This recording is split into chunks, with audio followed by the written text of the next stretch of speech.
आज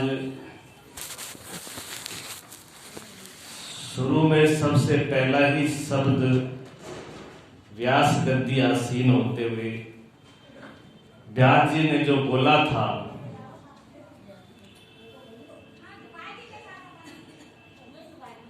वो यही था कि चार पदार्थ जिसको जीवन में चाहिए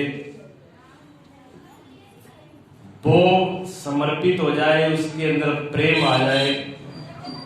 प्रेम से चारों पदार्थों को पाया जा सकता है।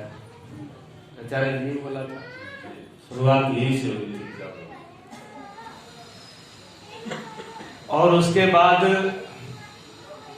चारों पदार्थ चार पुत्रों के रूप में प्राप्त भी हुए, कथा वहां तक गई भी, बीच में अनेक प्रसंग हुए। प्रेम का बल मनु शत्रुपा से लेकर के राजा दशरथ कौशल्या के जीवन में कि परब्रह्म जो अलख अरूप अज व्यापक परमात्मा सत्य था, वो भी आने के लिए मजबूर हो गया। मेरे विषय में बात करो तो मुझे कोई और विषय बोलने के लिए कहा जाए, कर्म हो, ज्ञान हो, नीति हो, मर्यादा हो, समाज की बात हो, कोई भी विषय पर मुझे बोलना हो तो मुझे कोई कठिनाई नहीं होती। लेकिन जो आज का विषय है, अगर प्रेम पर बोलना हो तो बड़ी कठिनाई है। शब्द हमारे अवरुद्ध हो जाते हैं, गला अवरुद्ध हो जाता है। प्रेम बोला नहीं जा सकता, प्रेम को कहा नहीं जा सकता। प्रेम एक एहसास है, प्रेम एक अनुभव है, प्रेम एक जीवन है, प्रेम एक सत्य है, प्रेम श्रद्धा है, प्रेम ममता है, प्रेम करुणा है, प्रेम रस है। उस रस को कैसे शब्दों में कहा जाए, जो रस ले वही समझता है। प्रेम एक सुगंध है, जिस सुगंध को शब्दों में कैसे डाला जाए। प्रेम इतना व्यापक है, इतना अनंत है और इतना सूक्ष्म है, जिनको शब्दों में जाना बस की बात नहीं है। इशारा किया, महान पुरुषों ने इशारा किया। मीरा की बात चली तो मीरा तो प्रेम की मूर्त है। मीरा प्रेम की मूर्त है, जिसके सामने विष नहीं रहा, अमृत हो गया। ये भगवान कृष्ण ने नहीं किया था, ये भगवान राम ने नहीं किया था, इस भूल में नहीं रहे, ये प्रेम ने किया था। भगवान राम आज भी है, भगवान कृष्ण आज भी है, हम भी आज हैं। आज क्यों नहीं हो जाता? क्योंकि आज प्रेम नहीं है, प्रेम नहीं है, परमात्मा अब भी है। तो जो विष से अमृत होना, ये प्रेम की ताकत है, परमात्मा की नहीं। इसलिए प्रेम परमात्मा से बढ़कर है। परमात्मा को भी कहना आसान, लेकिन वो प्रेम को कहना आसान नहीं है। प्रेम दिव्यता है, प्रेम अद्वितीय है, अद्भुत है, अनोखा है। जिसके जीवन में प्रेम नहीं आया, उसका जीवन है कोई मुर्दा है, मुर्दा है। हम कहते हैं कि मीरा के सामने विष गया, जहर गया और उस जहर को अमृत में बदल दिया। मीरा जिसके प्रेम में, जिसके जीवन में प्रेम नहीं आया, वो विषी तो है, मुर्दा ही तो है, और क्या है? अगर हमारे जीवन में प्रेम नहीं है तो हम मुर्दा है, अमृत होगा नहीं। और जिस दिन प्रेम आ गया, उस दिन हम विष नहीं रह जाएंगे, उस दिन तो हम अमृत हो जाएंगे। भेद की बातें करते हैं, इस दुनिया से भेद को खत्म करने की एक ही ताकत है, प्रेम, जो जोड़ देती है। प्रेम ने कभी किसी की जात पात ऊंच नीच पढ़ा लिखा कोई देखा है? जिससे प्रेम हो गया बात खत्म हो गई, उसके बाद अता पता ही नहीं पूछता, कोई ठिकाना नहीं पूछता, कोई एड्रेस ही नहीं पूछता उसका, जिससे प्रेम हो गया। और जब तक प्रेम नहीं हो तब तक बहुत से आते पते पूछे जाते हैं, लेकिन फिर भी पार नहीं होते, फिर भी अधूरे रहते हैं। प्रेम की दिव्यता ऐसी है कि जहां सारी मर्यादाएं, सारे बंधन टूट जाते हैं। कबीर साहब ने जगह जगह पे इशारे किए, प्रेम प्रेम सब कोई कहे, प्रेम न चीने कोई, और शीश काट हथेली धरे, प्रेम जाने सोए। प्रेम गली अति सांकरी, तामे दो न समाये। और जब हम थे तो हरी नहीं, अब जब हम थे तो हरी नहीं, अब हरी है तो हम न।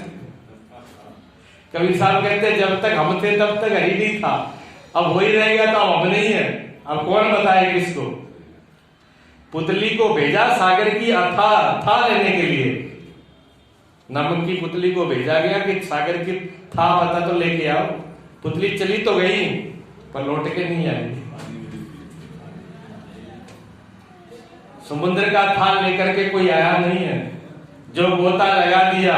अगर मीरा से भी कोई पूछता कि मीरा प्रेम क्या है, मीरा बता नहीं पाती। मीरा का जीवन ही प्रेम है, मीरा का एक एक शब्द प्रेम है, मीरा का रहने का ढंग प्रेम है, मीरा का चलने का ढंग प्रेम है, मीरा का नाचना ही प्रेम है। मीरा की जो संगीत की बिना जो पद घुंघरू बांध मीरा नाची रहे, उसके घुंघरू की एक एक नाद से जो स्वर उठ रहा है वो प्रेम ही तो है।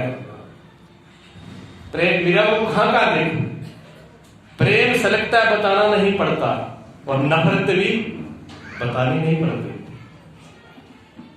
प्रेम बता देता है सामने वाले को, व्याख्यान नहीं करने पड़ते। जब ये कहते हैं ना आज की भाषा में आई लव यू, मैं तेरे से प्यार करता हूं, बकवास करता है, प्यार नहीं करता, बकवास करता है। उस बेवकूफ को ये पता नहीं है कि तुझे बताना पड़ेगा कि मैं तुझसे प्रेम करता हूं। जब तक जीवन में ये बातें रहे, व्यवहार में भी, कि तुम मुझे प्रेम करते हो कि नहीं करते, प्रेम तुम्हारे आसपास ही नहीं है। और प्रेम भीख में नहीं मिलता, प्रेम भिक्षा में नहीं मिलता है, प्रेम उल्टा है, गणित ही उल्टा है। अगर प्रेम चाहते हो तो प्रेम देना शुरू कर दो, अपने अंदर प्रेम को प्रकट करो, दुनिया प्रेम करेगी। जब हृदय में प्रेम आ गया तो चारों तरफ से प्रेम बरसेगा। मीरा के हृदय में जब प्रेम आया तो वो सर्प का जो हार भेजा था, वो नागराज जो भेजा था, नाग को भी समझ में आ गया कि मीरा प्रेम की मूर्त है। तो कहां आ गया? विक्रमजीत सिंह ने भेजा था कि काट लेना, खा लेना, पार हो जाएगी, और जब मीरा के सामने आया तो वो भी गले में लिपट गया, वो भी भूल गया अपनी सर्प की मर्यादा भूल गया, सर्प विस्परा भूल गया, सर्प काटना भूल गया, सर्प अपना स्वभाव भूल गया। मीरा का प्रेम ऐसा था, उसमें अरोध प्रोत हो गया। मीरा के प्रेम में अरोध प्रोत हो गया। और ऐसी एक घटना नहीं है, भक्तों की अनेक घटनाएं हैं। मीरा के जीवन में भी ऐसी बहुत घटनाएं हैं। बड़े बड़े लोग ऐसे समस्या ऐसी आई सामने, बड़े बड़े प्रसंग ऐसे आए कि मीरा तो समझ ही नहीं पाई, और आगे वाले का पद, जो आगे वाले ये समझ रहे कि हम मीरा को समझा देंगे, जब मीरा को बदल देंगे, जब मीरा को मिटा देंगे, वो खुद मिट गए। वो खुद मिट गए। मीरा ने क्या कह रहे थे, कबीर कबीर क्या कहे, जा जमुना के तीर, और उन एक एक गोपी के प्रेम में बह गए गोट कबीर। बताइए, वो बाढ़ है। मीरा राजस्थान में, मेवाड़ में थी, वहां उनको वातावरण शायद रासनिया या प्रारंभ को, भक्त का प्रारंभ भी होता है, भक्त को भी मिटा नहीं सकता। प्रेम को मिटाने की ताकत है, प्रेम को दुनिया में मिटाने की कहीं ताकत नहीं है। मीरा वहां से चली वृंदावन के लिए और पैदल ही आई थी। उस टाइम में ये साधन नहीं थे। उस मीरा के दिमाग में क्या था? मेरे प्यारे की भूमि है, मेरे प्यारे का स्थान है, और अपने प्यारे की साहब एक कितनी भी वस्तु मिल जाए ना, महबूब की हर शय महबूब होती है। किसी साहिब ने कहा वो उसी का रूप दिखती है। इतनी सी भी प्यारे की चीज वो प्यारे के रूप में ही लगती है। और मीरा का भाव ये था कि मैं वृंदावन जाऊं और वृंदावन मेरे प्यारे का क्या मुझे दर्शन होगा, क्या उसकी लीला होगी, क्या आनंद होगा, क्या मस्ती होगी। इतने इस भाव से विभोर होकर के मीरा जो है विवाह से कब वृंदावन पहुंच गई उसको पता नहीं चला। इस भाव में आई और उसने क्या कल्पना थी मीरा की, जब भगवान कृष्ण कब हुए थे? 5,500 वर्ष बीत चुके थे मीरा में। उस टाइम में सारी दुनिया परिवर्तन हो गई थी। हमारे आपके जीवन में 10-20 वर्षों में कितना परिवर्तन है? 5,500 वर्ष महीना रखता है। बहुत सी चीजें बदल गई, बहुत कुछ विखंडित हो गया, बहुत शुद्धताएं विशुद्ध हो गई, बहुत विकृतियां आ गई, बहुत धूल मिट्टी प्रदूषण फैल चुका था। महाराज जी कह रहे प्रदूषण बहुत प्रकार का होता है, ठीक है ना? संगीत का, बोल, शब्दों, प्रदूषण विचारों का, प्रदूषण मानसिक कल्पनाओं का, इच्छाओं का, वासनाओं का। जिस प्रदूषण ने आदमी को दबा के रखा है, इंसान को इंसान नहीं रहने दिया। सांस लेना मुश्किल पड़ रहा है वायु के प्रदूषण से, और दिमाग में कचरा भर रखा है। वो बुद्धि सोचना भूल गई, स्मृति भूल गई, याद करना भूल गए, जिसको स्मरण कहते हैं। स्मरण भूल गया। बोलना पड़ता है सिमरण करो, सिमरण करो, सिमरण करो। अरे भाई, जिससे प्रेम हो उसको सिमरण किया जाता है कि होता है? किया नहीं जाता। जिससे प्रेम है उसका है तो फिल्मी गीत ही। आज बात ही ऐसी है जो इशारों में हो सकती है, ठीक है ना? कि जितना भुलाना चाहे, जितना भुलाना चाह उतने याद आए। चाहे फिल्म की, लेकिन बड़ा रहस्य की बात है जिसने भी लिखा। जब प्रेम होता है तो भुलाना चाहे उतना ही याद आता है, भुला नहीं पाते हैं। जाकर तुम्हें छोड़ो, नींद भी जब आती है तो वही उसी की याद, नींद में भी हम उसी की याद में होती है। सपना भी आ गया तो उसी का आएगा जिससे हमारा प्रेम है। आते हैं सपने, आपको भी आते हैं, सबको आते हैं, लेकिन सपनों में फर्क है। सपने माया के आते हैं, मायापति के नहीं आते, परमात्मा के नहीं आते, पदार्थों के आते हैं। लोग कहते हैं स्वामी जी रात को भूत प्रेत देख के डर लगते हैं। मैंने कहा मुझे तो तुझे ही देख के डर लग रहा है, तू मुझे खुद ही भूत प्रेत दिख रहा है। तेरी शक्ल देख के मुझे लग रहा है कि तू भूत प्रेत है। आखिर में भूत प्रेत दूसरा कोई थोड़ी आता है ना, कहां से आ जाएगा? आज तक मैंने भूत प्रेत देखे नहीं है, पर तुझे देख के लग रहा है मुझे। हमारी स्थिति ऐसी, हमारी मनोस्थिति ऐसी है कि दूसरा व्यक्ति हमको बुरा लग रहा है, हमको भूत प्रेत जैसा लग रहा है। हमारी स्थिति इतनी सुंदर हो, इतनी प्रेम और करुणा से भरी हो, क्या दूसरा व्यक्ति हमें दिखेगा? दिख नहीं सकता। तो मीरा जो है उस भाव के अंदर और वृंदावन में प्रवेश करती है ब्रजभूमि का। हालांकि ब्रजभूमि का रंग तो ब्रजभूमि है, आज भी आप लोग ब्रजभूमि में रहते हो। मीरा के भाव बड़े थे। अब मंदिर में दर्शन करने के लिए जाना चाहती तो उसी समय कहते हैं, मैंने पढ़ा है, तो कहते हैं जो बिहारी जी का मंदिर था वहां के उस टाइम के जो पुजारी थे, उन्होंने एक नियम ले रखा था कि मुझे स्त्री का दर्शन नहीं करना। तो उन्होंने गेट के ऊपर जब वो आरती करने के लिए आते थे तो गेट पे पहरेदार खड़े होते थे कि कोई भी स्त्री अंदर प्रवेश नहीं करेगी, सिर्फ पुरुष ही करेंगे। और बाहर निकलते तो पट्टी लगा लेते। ये उनका भाव कोई रहा होगा। लेकिन जब मीरा आई तो मीरा को तो पता ही नहीं था कि पुजारी जी का नियम क्या है, और पुजारी जी से लेना देना क्या था। मीरा को तो प्रीतम से मतलब था। और मीरा के जो मंदिर की घंटी बजी और मीरा का जो कन्हैया की जो प्रीतम की आरती का शब्द कानों में पड़ा, मीरा अपने आप में नहीं रही। मीरा हुई मगन, मीरा तो मगन हो गई। अब इतनी मस्ती थी मीरा में कि मीरा नहीं है वहां पे, स्वयं विराट परमात्मा ही है, प्रेम ही है। इतना उमड़ करके चला तो जो पहरेदार थे वो मीरा के नाच और उसकी मस्ती को देख के पहरेदार अवाक। उनको कोई उनकी आंखें रुक गई, कान रुक गई, इंद्रियां रुक गई और वो प्रेम के अंदर विवल हो गए, स्तंभ की तरह खड़े हो गए। और मीरा नाचती हुई मंदिर में कब प्रवेश कर गई ये किसी को पता नहीं लगा। लेकिन जो पुजारी था, पुजारी के ऊपर अभी पर्दा था, वो विवल नहीं हुआ। आसपास वाले सब प्रेम में डूब गए। लेकिन जो धारणा है, जो हमारी जिस धारणा पर हम खड़े हो जाते हैं, वो पर्दा बहुत बड़ा है। अभी एक दो आते ही आपने बोला था, हमारे सामने बैठे, क्या दुआ बोला था? बोल, पढ़ जगम हुआ पंडित भयानक हुए, 2.5 अक्षर प्रेम के पढ़े सो पंडित हुए। ये आते ही इन्होंने बोला था।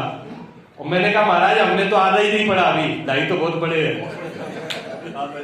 हम तो अभी आधे में घूम रहे हैं, 2 अक्षर में तो पार हो जाएगा काम। आधे में भी बहुत कुछ समझ रहे हैं। पुजारी जी को समझ में नहीं आया, उनके हाथ से आरती हो रही, आरती गिर गई। उन्होंने कहा मीरा नाच रही थी, मस्ती में थे, सब लोग विवल थे। जैसे ही थाली नीचे गिरी, लो एकदम सन्नाटा हुआ। सन्नाटा होते ही मीरा जो है, वो पुजारी कहता है ये स्त्री यहां कहां से आ गई। जैसे ही मीरा ने सुना, मीरा के कानों मीरा की समाधि टूटी, प्रेम समाधि मीरा की टूटी एकदम। और मीरा ने कहा स्त्री?